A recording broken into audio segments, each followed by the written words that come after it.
God bless. I want to give honor to God who is the head over my life. I hope everyone is having a blessed day. I am reading from Ezekiel chapter 13, verses 1 through 12. The subject is false prophets condemned. Verse 1, the word of the Lord came to me. Verse 2, Son of man, prophesies against the prophet of Israel who are now prophesying. Say to those who prophesy out of their own imagination, hear the word of the Lord.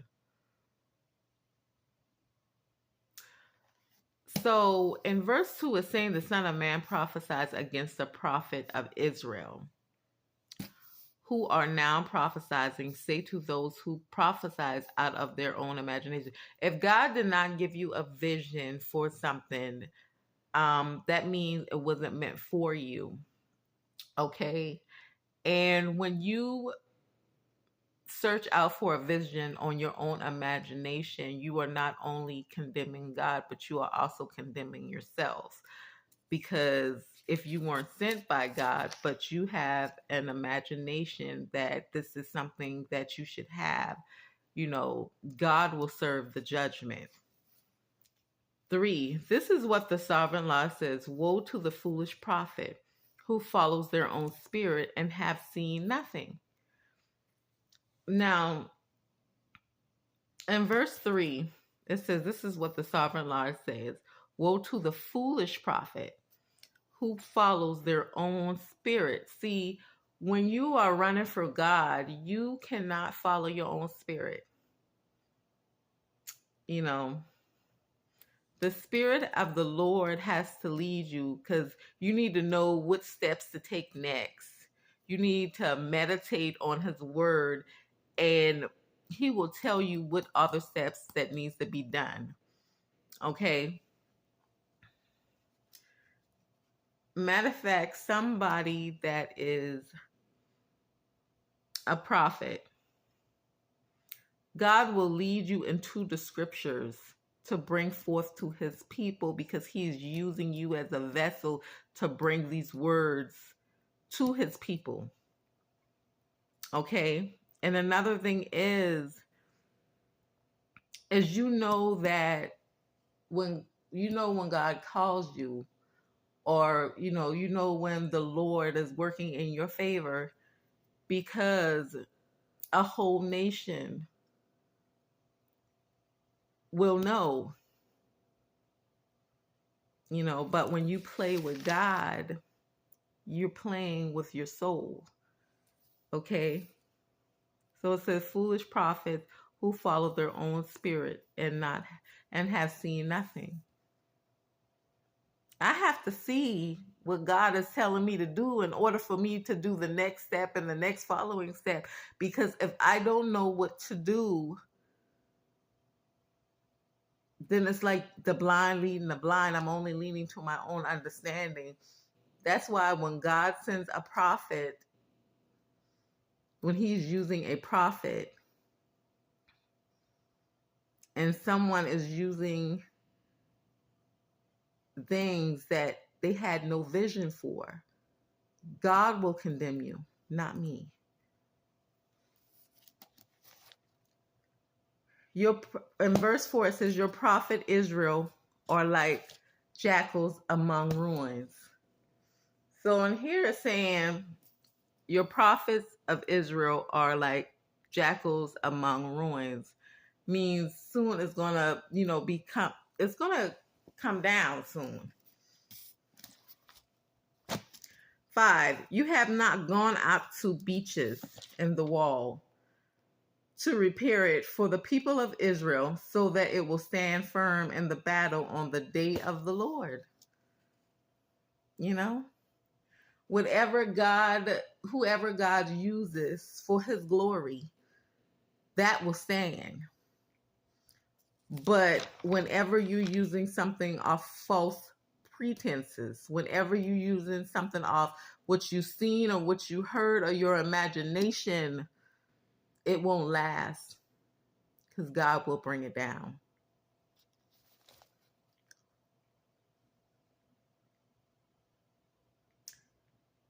6, the vision are false and their divination a lie, even though the Lord has not sent me. They say the Lord declares and expect him to fulfill the words. So in verse 6, their visions are false. These are false prophets.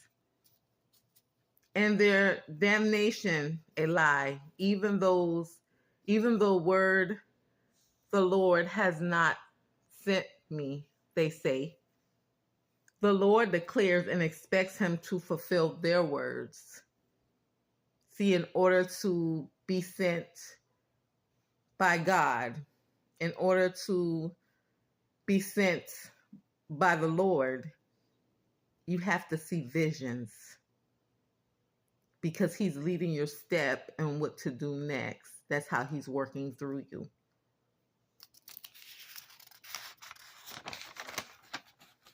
And a lot of false prophets are using their own imagination. And God said, it's going to tumble down. 7, have you not seen false visions and utter lying, divinations, when you say the Lord declares, though I have not spoken? So in verse 7, it's saying, have you not seen false visions and utter lying, divinations, when you say the Lord declares, though I have not spoken? He hasn't even spoken to these people that are saying that they have seen visions, and these are false prophets, and some people have to be aware of that, because when you follow a false prophet, you're going straight to hell with them. 8, therefore this is what the sovereign Lord says, because of your false words and lying visions, I am against you, declare the sovereign Lord. So the Lord is saying to the false prophets, therefore, this is what the sovereign Lord says, because of your false words, lying visions, I am against you, declare the sovereign Lord. Verse 9, my hand will be against the prophet who see false visions and utter lying, divination. They will not belong to the council of my people or be listed in the record of Israel, nor will they enter the land of Israel. Then you will know that I am the sovereign Lord. How many of you know that when God sends a vision to a prophet that he called, to a chosen vessel that he called, a healer that he called, and whenever you have a false prophet saying they seen visions that they are imagining what visions they are seeing, it's not something you have to take up with me. It's something you have to take up with God, because you're lying to the people of God. Okay? And he goes on and say, they will not belong to the council of my people or be listed in the records of Israel, nor will they enter the land of Israel. Then you will know that I am the sovereign Lord. This is what the Lord is saying. The Lord is saying to Israel, he is saying, even though my hand will be against the prophet who sees false visions and utter lying divisions, they will not belong to the council of my people. They will not belong to my nation. I don't care. This is what God's saying. I don't care how many lies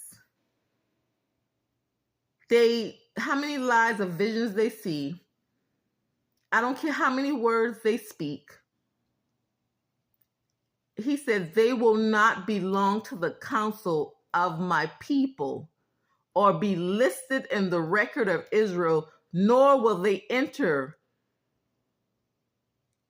Then you will know that I am the sovereign Lord. See, God will take judgment.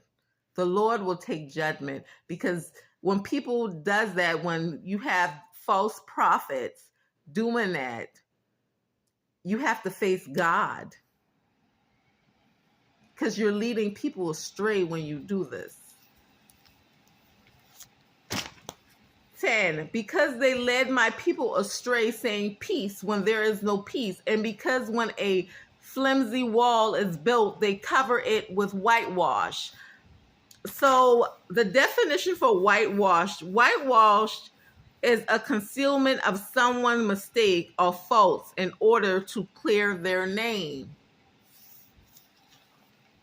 Okay? So in verse 10 it's saying, because they led my people astray, saying peace when there is no peace, and because when a flimsy wall is built, they cover it with whitewash. You know, they tried to cover up their faults, their mistakes, in order to clear their name. 11, therefore tell those who cover it with whitewash that it is going to fall. So God is saying to the people of Israel, those who are following the false prophets that are helping them to build their wall with whitewash, that it's going to fall. And it goes on, rain who covered it with whitewash. This is going to fall. Rain will come and torrent, and I will send hailstones hurtling down, and violent wind will burst forth. So in verse 11, the Lord is saying, therefore tell whoever is covering this false prophet that it's going to fall, because it wasn't sent by God.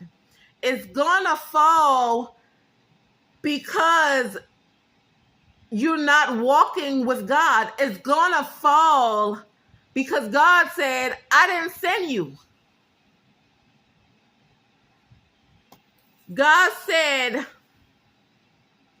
for you covering it up with whitewash,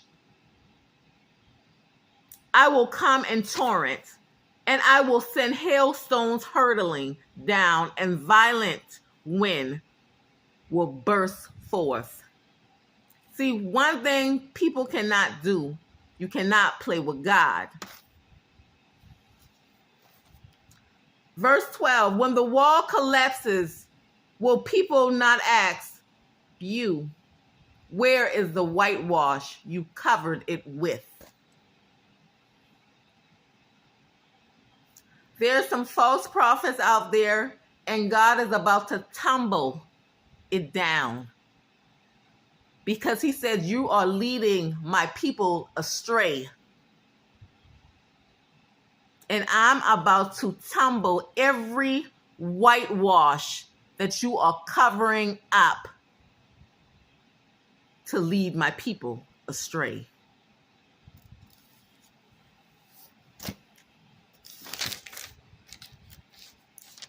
Ezekiel chapter 13, verses 1 through 12.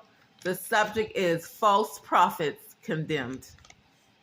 God bless. I hope I added a blessing to the reading of the word. Enjoy. Bye.